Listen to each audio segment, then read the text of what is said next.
So let me just look first of all at your spiritual advice here. We have the Four of Pentacles in the reverse. This is a card about holding on to the status quo, refusing to make any type of plans, any type of moves, any type of changes.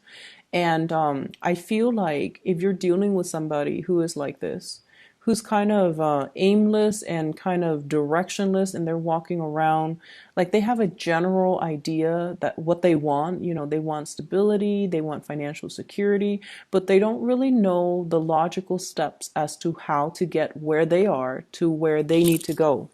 And so the advice here is talking about you're dealing with somebody that has been through this through their lives, through their entire lives, and they have dealt with a lot of financial ups and downs, and so whenever they're in a situation where things are somewhat stable, it's not the ideal situation, but it's somewhat stable, they're going to stay there, and they're going to stay there, and they're going to stay there because they feel like if they make any type of an action, it might land them back into an earlier time where they didn't have any resources, where they were struggling really hard. So I feel, it's sort of like the devil that if you are dealing with this person, you have to be very, very, very sympathetic, understanding, and I want to say compassionate enough to know that they're battling their inner demons.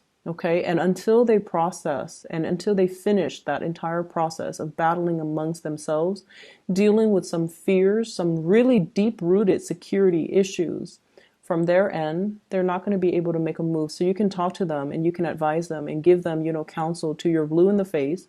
They're not going to listen. And it's because they have some things they need to deal with. So I feel like this week is a lot more about compassion. It's a lot more about understanding.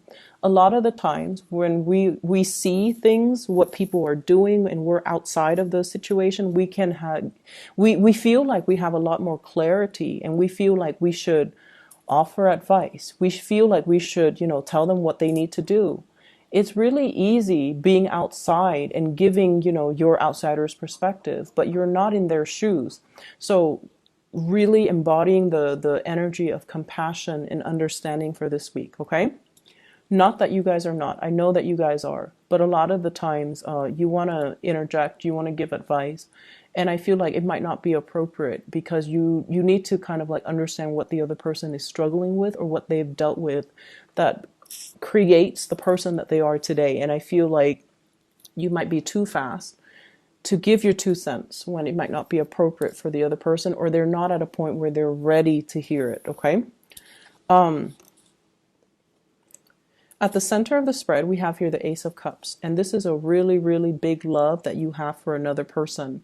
Reversed or upright, it doesn't really matter when it's the Ace of Cups. It's sort of like a relationship that expands outwards, that changes people for the better, okay? What I'm sensing here is I feel like in the past there might have been a big sense of like, are we on the same page? What is the direction of this love relationship? Are we reciprocating? Are we, moving things along where the two of us can build something solid and stable together? And in the past, this relationship meandered. It lacked direction. It lacked purpose. There were definitely, feelings of great attraction, chemistry, as well as true love for the other person. But I feel almost like it's a somber type of a love where one person is sober. Not so much that, you're dealing with an alcoholic, but I feel like one person saw the relationship and said like, I love you, but we both need a lot of work, or you need to do a lot of work on yourself before we can have, this big love. And then the other person was just very chill, like go with the flow. Whatever happens will happen. And of course, you're the planner here, Virgo. So I feel like you saw it in a very sobering light, whereas the other person saw it in a very highly romanticized light. In the challenge position, we have here the Four of Cups. The Four of Cups is sort of like, what else is there? Is there more to life? Is there more to this relationship? Is this it? Are we able to move forward? Am I going to be offered more? And I feel for some of you in a relationship, you might feel like you're at a point where you are outgrowing it. Okay, not that you're looking for other people, but I feel like you have a lot of things that you want to get done. In the foundation, we have here the Knight of Cups, and I feel like you have somebody that really, really, really loves you, and it's to the point where you care about them. They don't have any faults, you know. They're really loving, affectionate. They're caring. They have really deep compassion. They're a really, really nice person, but for whatever reason, they're not internally motivated. They don't get things done. And I feel like it's sort of, in order for you to love somebody, you want somebody to take charge. You want somebody to, you know, not just sit there and let life pass away. You want someone who is productive. And I know that doesn't sound, you know, incredibly sexy, but I feel like for a lot of Virgo people, you want somebody that, you know, just is not just all talk, but they're action oriented. And I feel like this person is a little bit slow when it comes to finding their direction, finding their purpose, finding whatever inspires them. So I feel like they go out and they please other people, but they don't really have a strong sense of what do they want as an individual. In the crowning position, this is something you're thinking about. I have here the Devil in the reverse. You could be dealing with an earth sign, a Taurus, Virgo, Capricorn in particular. And with this Devil in the reverse energy, I feel like you're coming to the point where you know what needs to be fixed, where you know it's sort of like putting your foot down about what you want, what types of behavior you will not tolerate, and what types of partner you're trying to manifest into the picture. I feel like some of you might have a few options here. You have a potentially a really sweet person. I don't see it as a water sign. A very, very sweet person who is trying to approach you, but I feel like you like them, but you don't think that they have everything that you need, or you don't think that, you know, personality wise, you two are too compatible, and so you're kind of leaving them on the back burner, and you're hoping that, you know, oh, maybe they'll get the hint. But either way, there's a lot of communication, a lot of messages of love, a lot of solicitation, invitation, and things like that coming into the picture for you. And then as a result of it, I feel like you're expanding your social circle, and whatever status quo, whatever the relationship you're in, you're finding that it is all right, but it's missing something. Like it's all right, but it's not the ideal situation. Likewise, the person that you're dealing with as well, they're trying to get things moving in their lives. So they're at a point where they're coming to realize as well, where I am right now, it's all right. It's somewhat stable, but it's not the ideal situation. So I need to get out there and do something new. External to your environment, we have here the Star card in the reverse. This is sort of like the other person lacking in the imagination and lacking in that sense of, you know, what are my options? Let me go out into the world and explore. Let me do some type of internet-based searches. Let me do something that can really help me figure out where I want to go, because they have a very vague idea. It's like out there, it's something that they're thinking about, but they don't really know the steps to get there.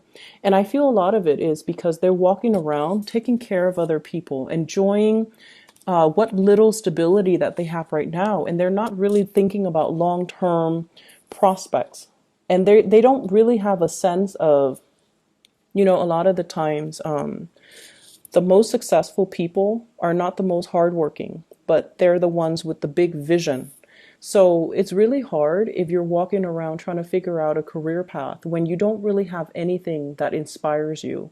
And some people, for example, they know from a very young age, you know, like 5, 6, 7 years old, I want to be a doctor, I want to be a lawyer, I want to be an astronaut, I want to work with animals. And so when they have really, really strong passions, either to teach, to take care of things, to take care of people, to build things, then it's really easy for them to find a career. But you're dealing with someone who doesn't really have these really strong drives, ambitions, passions. And so they might have, you know, they might dabble in many, many things. We see like the 8 stars here, but they don't have that one thing, that one common purpose. And until they find it, they're going to be kind of aimless and directionless, and their lives will meander, and they will, you know, take up many, many jobs and hop around, but never finding that true calling. And that's what's happening right now, I feel, with somebody that you're dealing with. And it's easy for you to give them advice, Virgos. It's easy for you to do it, but they have to kind of like find their path, okay? I do want to pull up a card here. What are they going to rest upon? Like, what are they going to decide?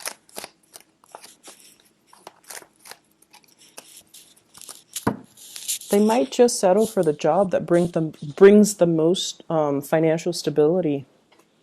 Okay, they might just like juggle between the two jobs. And I feel like you're dealing with someone who has been dealt some really bad financial blows, okay? And as a result of it, they just want that financial security. And once you get to that point where you can afford a certain standard of living, when you're not constantly in survival mode, that's honestly when you have the luxury to kind of look at and really look at your life outside of survival mode. And you can try to figure out, like, where do my passions lie? What do I want to do? So I feel like they need to get there first. So maybe they just need to, suck it up and accept this job or accept this offer for financial stability. And then from this space of financial stability, that's when they can begin to grow and, really figure out what they want and where their passions lie. In your hopes and fears, this is a card about stagnation, no new starts. And I feel like there is a situation here where you are already outgrowing the partner, you're outgrowing the it could even be a job situation. You're not really inspired anymore. You're feeling like you're going through the motions. You're feeling like, yes, I'm able to help people because the Star card is the humanitarian card. But I feel almost like you're going through the motions. You're not feeling passionate and inspired anymore. And you're afraid that, if I leave this job, there might be that financial fluctuation as well. I'm getting paid so much. So if I were to start over, I have to start from scratch at the bottom of that totem pole. And is that enough for me? So I feel like you have some major serious decisions here that you're ruminating over as a result of, you're progressing and expanding so fast that your physical reality is not really catching up. And that's why you feel this sense of boredom when it comes to your present predicament. The partner that you're dealing with, you could be dealing here with an earth sign that you feel you're carrying the burden. You're kind of like, this person I feel is on your back and you're carrying them while you're trying to find the direction for yourself. It's not a comfortable position. And I feel like there might have been many, many conversations about this in the past. And I feel like it's being triggered for this week. Okay, so we're heading into conflict here. It's also a card about competition. So for some of you, single people, we have lots of suitors. Okay, we have people that are really interested in you, lots of communication coming through from these suitors. And we also have, people battling for your attention, vying for your attention. So it's a really good space to be. But I definitely feel like you're still possibly tied up to the past. There are like some unfinished business things, like information that's not 100% revealed in a relationship from your past. You're still thinking about it. You might not be physically in it. You might be completely single, but there are unresolved business or unresolved questions and you want to get answers to. And so you're not at a point where you can move on and entertain new people yet. For others of you, I feel like this is a soul searching type of a week for you and your relationship partner. You're trying to figure out, you're try to be loving and supportive and compassionate. And I feel like your partner is as well as trying to find that direction, trying to find what inspires them. Okay.